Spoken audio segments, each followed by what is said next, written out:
Good evening guys. Yan yung ating magiging hapunan guys. Kamote. Pinag-iisipan ko pa kung ilalaga ko o lalagyan ko ng asukal. Gagawin kamote Q. Kamote pero walang Q. Ayan. Yun na lang. Kamote Q na lang may asukal.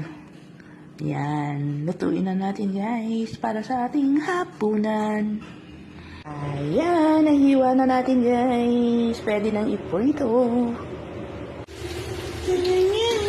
Kamote. Hintayin lang natin siyang maluto ang asukal. So, ayan na guys. Kain na tayo ng kamote. Kamote. Kamote. So, ayan guys. Hapunan tayo. Ay, mainit.